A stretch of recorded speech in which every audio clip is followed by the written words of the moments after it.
أهلا وسهلا بحضراتكم. كشف عالم الفلك والفيزياء الفلكية لوت بوناتيرو عن توقعاته بخصوص موعد أيام عيد الفطر المبارك 2026 في الجزائر، وذلك استنادا إلى حسابات فلكية دقيقة تتعلق بولادة الهلال وإمكانية رؤيته. وأوضح بوناتيرو في تصريحات جديدة أن يوم الجمعة 20 مارس يتوقع أن يكون أول أيام عيد الفطر في الجزائر، وهذا وفق الحسابات الفلكية التي تعتمد على توقيت الإلكترون وموقع القمر بعد غروب الشمس. وأشار المتحدث إلى أن هذه التوقعات مبنية على معطيات فلكية دقيقة يتم احتسابها مسبقا، حيث تسمح بهذه الحسابات بتحديد إمكانية رؤية الهلال من عدمها، وبالتالي توقع بداية الشهر القمرية ومنها شهر شوال.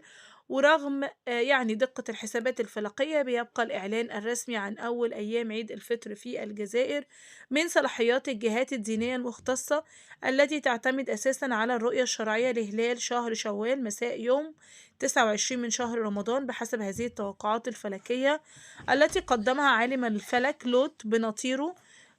فمن المرجح أن يكون يوم الجمعة 20 مارس هو أول أيام عيد الفطر المبارك في الجزائر، في انتظار الإعلان الرسمي بعد تحري الهلال. وقد أشار بوناتيرو سابقا إلى أن يوم الخميس 19 فبراير 2026 كان بداية شهر رمضان في الجزائر، مؤكدا استحالة رؤية الهلال ليلة الثلاثاء، إذ يحدث الإقتران يوم 17 فبراير الساعة 1 بعد الزوال من الموعد لا يسمح برؤية الهلال، وبالتالي كان يوم الأربعاء مكملا لشهر رمضان، وكان شهر رمضان بدايته في يوم 19 فبراير 2026 كما توقع العالم الفلكي لوت بوناتيرو. بنتمنى إن شاء الله يا رب عيد سعيد عليكم وعلى أمة محمد جميعا، اللهم أمين يا رب.